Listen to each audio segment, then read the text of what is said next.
Olá pessoal, que a graça de Cristo esteja com vocês. O assunto e o tema de hoje vai ser sobre judeus e gentios fazendo parte do corpo de Cristo. Como é que a gente entende isso? O cumprimento da velha aliança e estabelecimento da nova aliança. Os judeus eles fazem parte desse corpo de Cristo ou não? Ou eles têm uma outra aliança para eles? Então a gente vai entender isso nesse vídeo. Então eu peço que você deixe seu like no vídeo, se inscreva no canal se você não for inscrito, compartilhe esse vídeo com mais pessoas que você conhecer e vamos para o vídeo.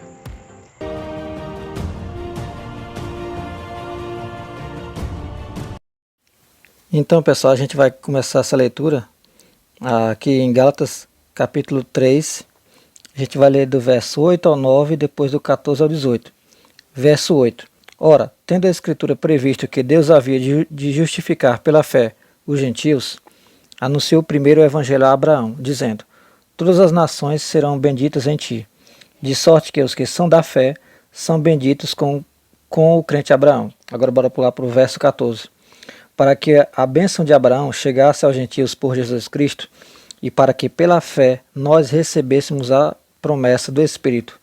Irmãos, como o homem fala, se a aliança de um homem for confirmada, ninguém a anula nem a acrescenta. Ora, as promessas foram feitas a Abraão e a sua descendência, não diz, e as descendências, como falando de muitas, né? no plural no caso, mas como de uma só, no singular. E a tua descendência, que é Cristo. Foi através de Cristo que Deus confirmou essa promessa, na pessoa de Cristo, não de todos os descendentes da carne de Abraão. É isso que Paulo está falando aqui.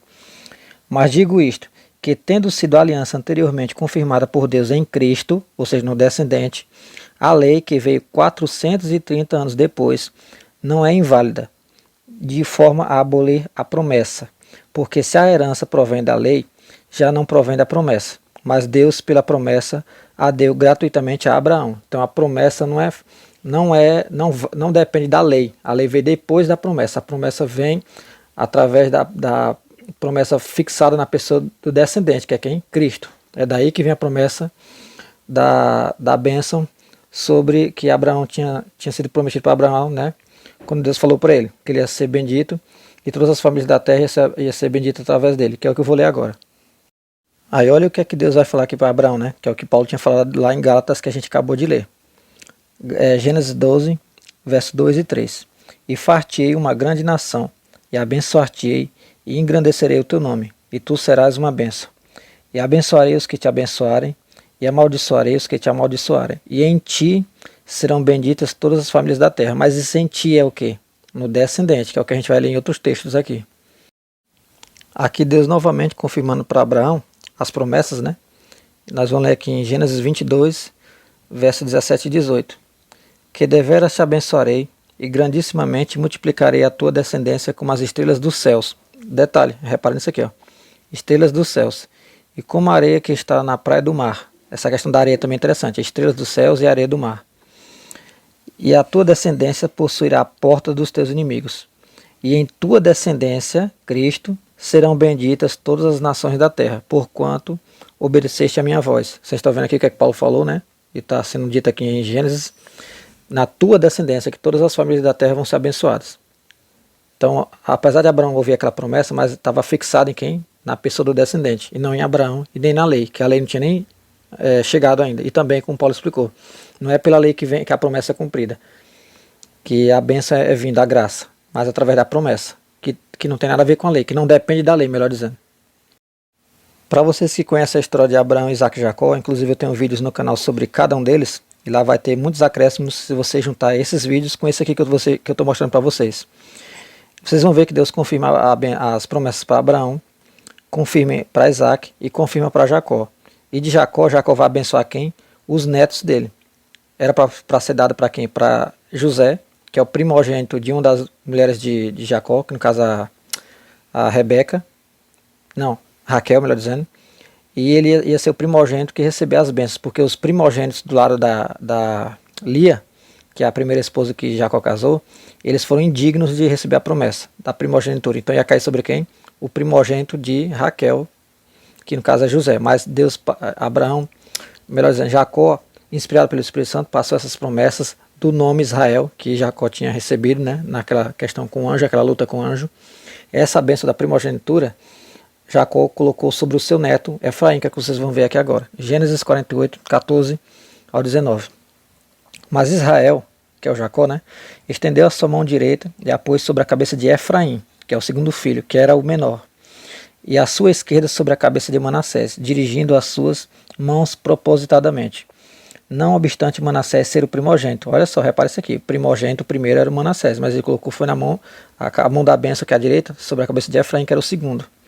E abençoou a José e disse: O Deus em cuja presença andaram os meus pais, Abraão e Isaque, o Deus que me sustentou, desde que eu nasci até este dia, o anjo que me livrou de todo o mal, abençoe estes rapazes, e seja chamado neles o meu nome, que nome é Israel, e o nome de meus pais, Abraão e Isaque, e multiplique-se como peixes. Esse detalhe aqui, peixes. Quem é que fala em peixe lá? Quem vai ser pescado como peixe? Cristo fala isso para quem? Para os discípulos, né? Que eles vão pescar homens. Voltando aqui, como peixes em multidão no meio da terra.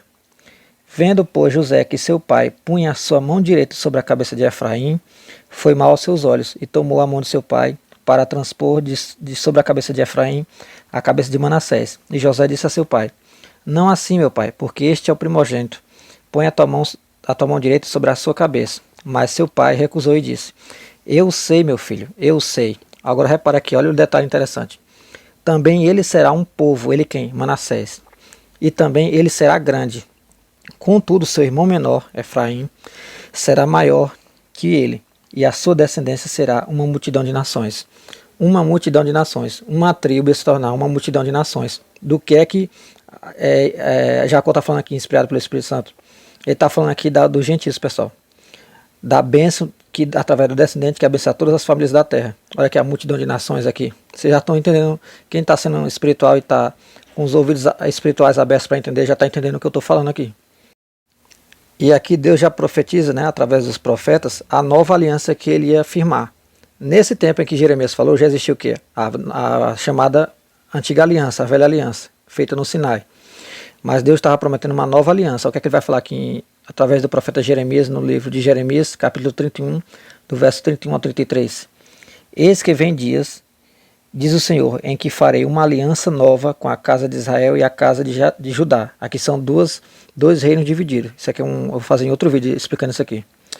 Não conforme a aliança que fiz com seus pais, no dia em que os tomei pela mão, para os tirar da terra do Egito, porque eles invalidaram a minha aliança, apesar de eu os haver desposado, diz o Senhor. Deus está falando aqui, ó, a minha aliança foi invalidada, já naquele tempo, e continua sendo invalidada até esse momento que ele está profetizando aqui. Verso 33, mas esta é a aliança que farei com a casa de Israel depois daqueles dias. Lembra, Israel, o nome Israel caiu sobre quem? Efraim. Efraim é o quê? A multidão de nações. Então vocês estão entendendo, né? Essa é a aliança que farei com a casa de Israel depois daqueles dias, diz o Senhor. Porei a minha lei no seu interior, não mais na tábua de pedra, né? E a escreverei no seu coração. E eu serei o seu Deus e eles serão o meu povo. Vocês estão vendo? Então aquele que não era povo vai se tornar povo. Quem que não era povo, pessoal? Quem que fez parte da aliança com Cristo? Quem que se torna um com Cristo? Todo aquele que crê. Pois é, vocês estão vendo aqui, Deus está falando de uma nova aliança. Se é preciso ser feita uma nova aliança, então a primeira não precisa ser desfeita. Não precisava ser desfeita. Mas agora como é que a primeira aliança foi desfeita? A gente vai entender conforme eu for explicando aqui, lendo. Aqui nós vamos ler agora também sobre a questão da nova aliança em Oséias capítulo 1, verso 11. E os filhos de Judá e os filhos de Israel, que são a casa de Israel e a casa de Judá, profeticamente é o que está sendo tratado na profecia aqui. E os filhos de Judá e os filhos de Israel juntos se congregarão e constituirão sobre si uma só cabeça. Quem é a cabeça? E subirão da terra, porque grande será o dia de Jezreel, que significa Deus semeia, né? A palavra Jezreel, que é um dos filhos que Oséias teve. Então vocês estão vendo aqui, ó, a casa de Judá e a casa de Israel vão ter sobre si uma só cabeça. Então tem uma só cabeça sobre esses dois povos que vão se unir. Se unir através do quê? De uma nova aliança. Olha o que é que Cristo vai falar aqui para a audiência que está ouvindo ele, o povo, né? E no meio daquele povo tinha fariseus, saduceus, todo tipo de gente. Olha o que é que ele vai falar.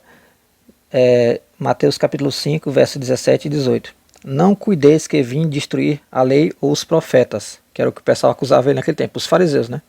Não vim destruir, mas cumprir. Olha o que ele falou, vim cumprir, eu vim cumprir a velha aliança, a aliança que era vigente naquele tempo. Eu vim cumprir ela. tanto o que está sendo dito nos profetas, como o que está sendo dito em toda a lei. Porque em verdade vos digo que, até que o céu e a terra passem, nem um jota ou um tio jamais passará da lei, sem que tudo seja cumprido. Mas quem é que vai cumprir essa lei? Alguém de Israel cumpriu? Algum rei cumpriu?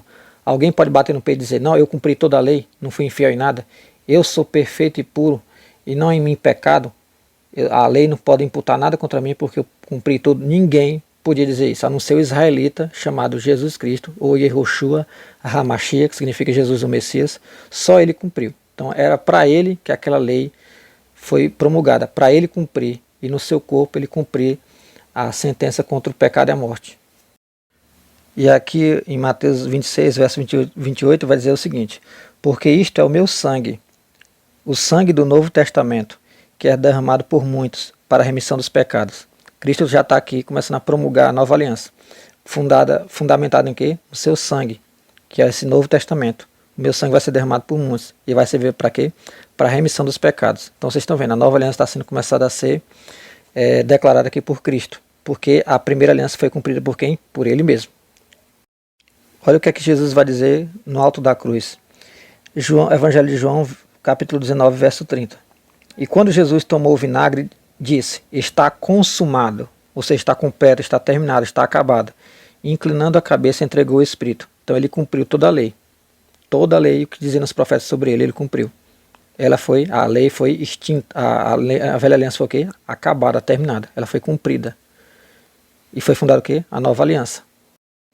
E já aqui no livro de Gálatas, novamente, a gente vai ler aqui no Gálatas 3, verso 24. Eu até incentivo vocês a lerem todo o livro de Gálatas, porque aqui Paulo trata sobre essa questão da lei e a graça.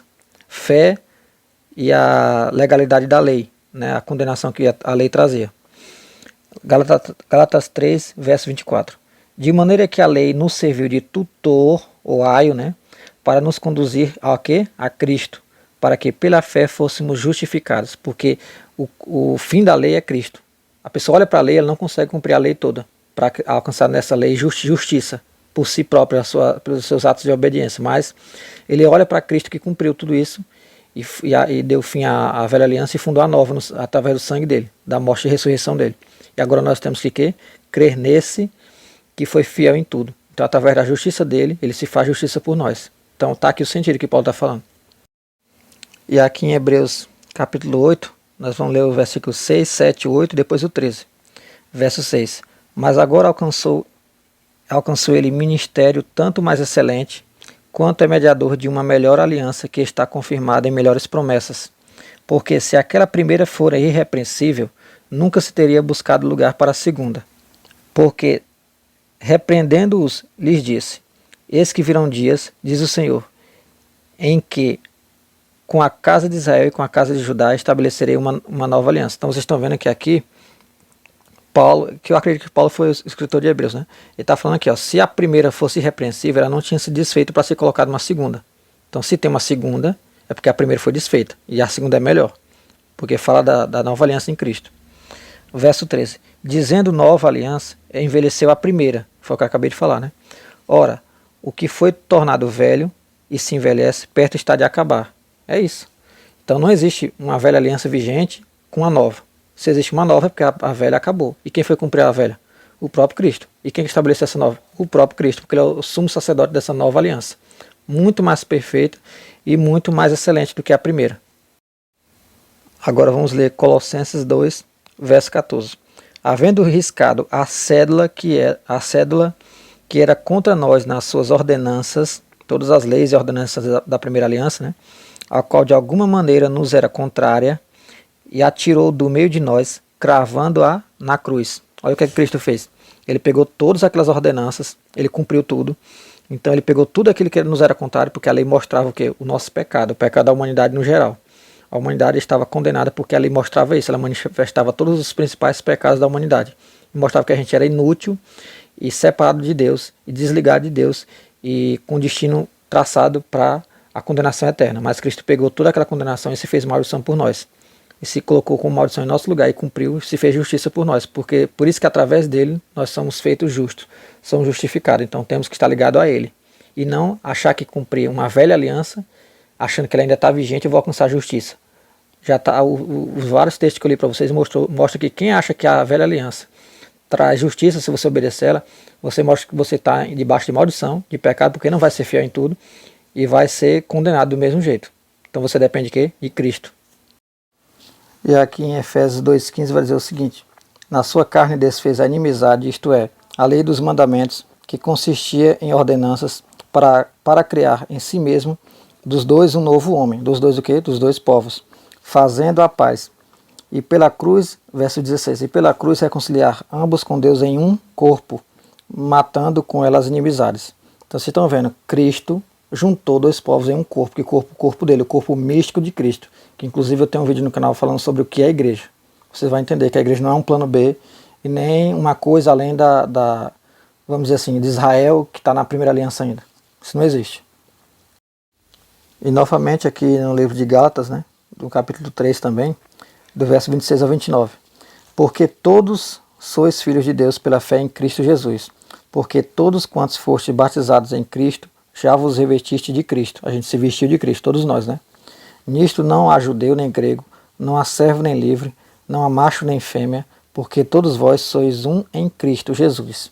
E se sois de Cristo, então sois descendência de Abraão e herdeiros conforme a promessa, porque nós somos filhos de Abraão pela fé.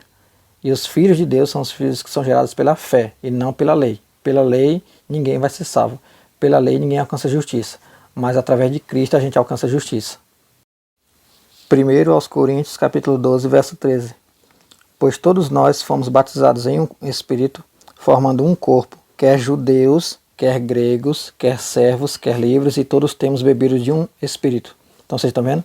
Todos fazemos parte de um só corpo, judeus e gentios. Não tem esse negócio de judeus, está numa primeira aliança, e é só a igreja, que é o plano B, está numa nova aliança. E alguns judeus que por acaso conseguiram crer em Jesus é que faz parte da igreja. Isso é um ensino, pessoal, teológico tão equivocado que a gente eu fico até sem o que falar. Então vocês estão vendo que até aqui eu estou mostrando para vocês que não existe isso. A primeira aliança foi desfeita na cruz. Só existe a nova aliança. Se quiser ser salvo, tem que ser através de Cristo. Ninguém vai ao Pai se não for por Cristo. Ninguém. Efésios capítulo 1, verso 22 e 23. E sujeitou todas as coisas a seus pés, e sobre todas as coisas o constituiu como cabeça da igreja. Aquela cabeça que vai juntar a casa de Israel e a casa de Judá, ele vai ter sobre si uma só cabeça, pois é, essa cabeça é Cristo, que é o seu corpo, a plenitude daquele que cumpre tudo em todos. Então, se você é salvo, você é a igreja. Se você é a igreja, você está na nova aliança. Quem não está na nova aliança e única aliança, está debaixo do pecado, está debaixo da condenação da morte e vai aguardar a condenação eterna. Não tem salvação para você, só existe uma nova aliança e única vigente. A primeira foi cumprida pelo único hebreu israelita fiel, que foi Cristo. O resto, todos dependem de Cristo. Tanto os que morreram antes de Cristo se encarnar, como os que veio depois de Cristo ter se encarnado. No caso, somos nós e os da época de Cristo, né? Que o viram, e os apóstolos. Então, pessoal, como vocês acabaram de ver no vídeo, vocês puderam perceber comigo que não existe essa questão de uma aliança para os judeus, que ainda está vigente, e uma aliança para os gentios, que seria a igreja, o plano B, né? Como muitas pessoas pensam e interpretam. Então vocês começaram a entender agora a partir desse vídeo. E os próximos vídeos que eu vou fazer, eu vou explicar sobre as duas casas de Israel, que tem a ver com esses assuntos da primeira e segunda aliança. Judeus e gentios fazendo parte do corpo de Cristo. Esses dois povos foram juntados em um só, um novo homem. Cristo e nós como novas criaturas. Então, pessoal, deixa a tua inscrição se você não for inscrito. Deixa o curtir, o like no vídeo. Deixa o teu comentário também. E não se esqueça, somos um em Cristo. E fica com Deus.